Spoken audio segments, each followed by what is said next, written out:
we squat a lot. Ain't going down till the sun comes up. Ain't giving in till they get enough. Go around the world in a pickup truck. Ain't going down till the sun comes up.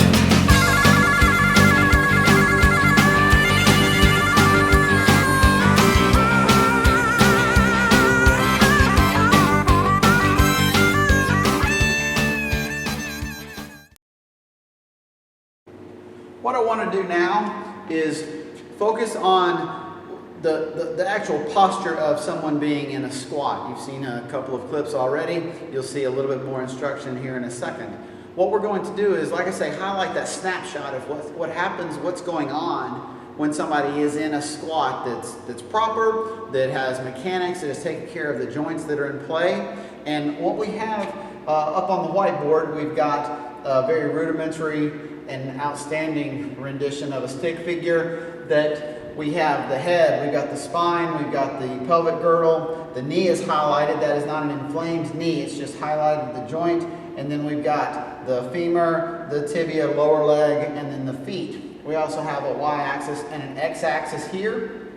And what we like to focus on, to point out when we're doing a squat, first off, the main focus is that we're going to be pushing through our heels, and we want to, as much as we can, we want to have our strength driving through our heels, our weight sending back into the heels.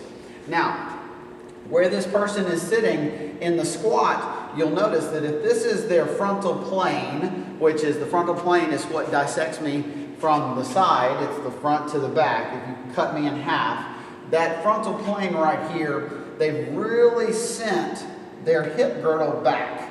Their knee is slightly forward. This femur is a fixed position. It starts here, and if they were to not send their hip back, then their knee would have to go way out in this area down here. We don't want that. That's a huge strain on the knee and the tendons that are involved, the ligaments as well. So what we want to do is we want to counterbalance that, send our hips back, and our knee goes slightly forward.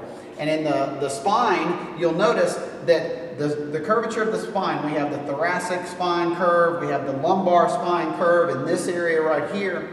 Neither one of those are sacrificed.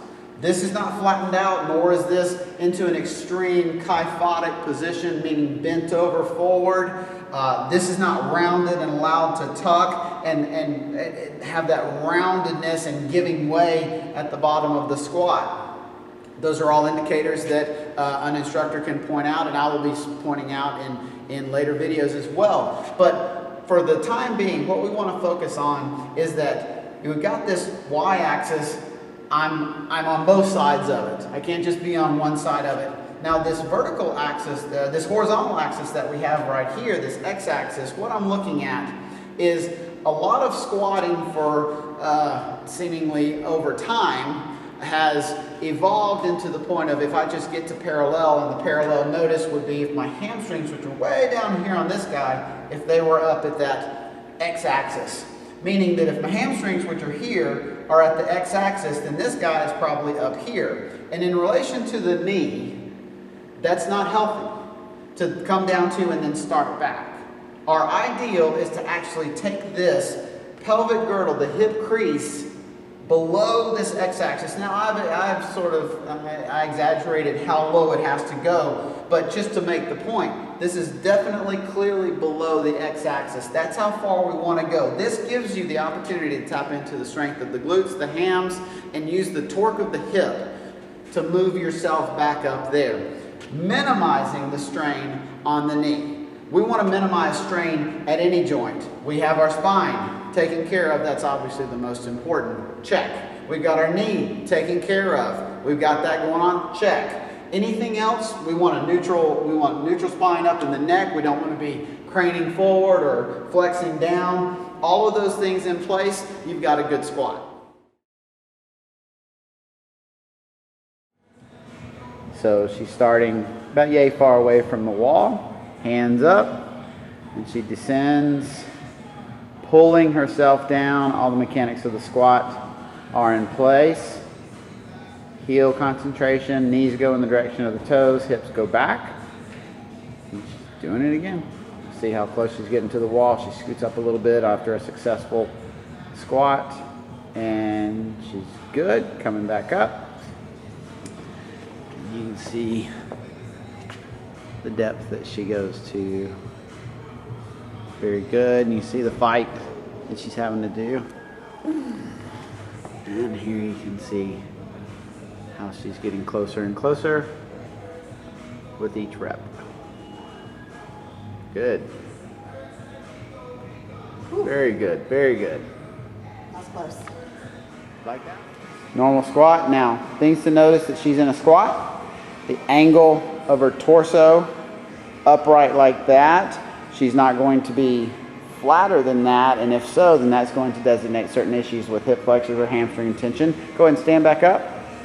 Give her a little bit of break while I explain what stance she's in. She's in a stance that if I was to draw a line down her shoulders, then that's where I'm going to want, down the outside of her shoulder cap, basically, right in this area right here, all the way down, that's where I'm going to want to put her heels. Toes are slightly angled out, and as she goes down into another squat, you're going to notice that her knees right here go in the same direction that her toes go in. What she's not allowing it to happen is to allow what's called a valgus knee, where it falls in. So if she could slightly pull one knee in where it be back, there you go. So you see the direction that knee's going in and out, just like that. That's how we're going to do it. And if you'll notice too, she's back onto her heel, and then she's going to drive back up. Stand. Good. So now we can see the contact of the foot without the shoes on. Arches are clearly up.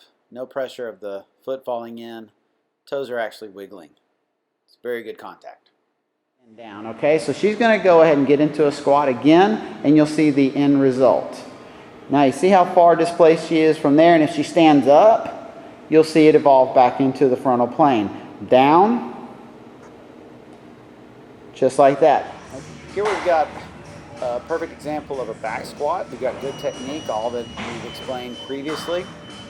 And this is just a back-loaded squat. We can do front-loaded, we can do overhead loads, any apparatus that we need to. Every now and then we may move into a machine, and that is what we're going to be seeing right here with this clip. We've got Julie on a leg press doing a single leg press where it's similar to a lunge or a step up.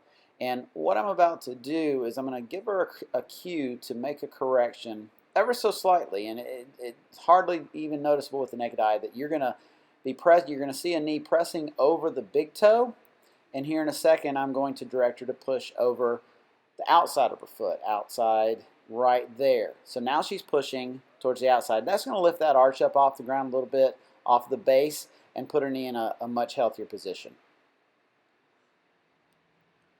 And here we have a very secure method of squatting. It's also age-old powerlifting movement, but I'm utilizing this method of box squatting to give somebody just a note as to where they need to come down to and touch. We've got possible knee issues. They can stay safe here and not bounce. And they can also be used just as a normal exercise to go down, hover slightly with a pause, and then explode back up. So there's a squat. Hopefully you've learned a few techniques that we can help you with. There's about a bajillion different ways to perform the movement, but again, first and foremost, we want to be safe. We want to take care of our body as we exercise. We thank you so much for stopping in. I'm honored that you would take the time to watch this instructional video.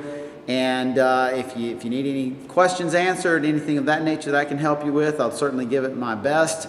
Leave it in the comment section below. Like the video, subscribe to the channel, tell others, and we look forward to seeing you back here real soon. Have a great day.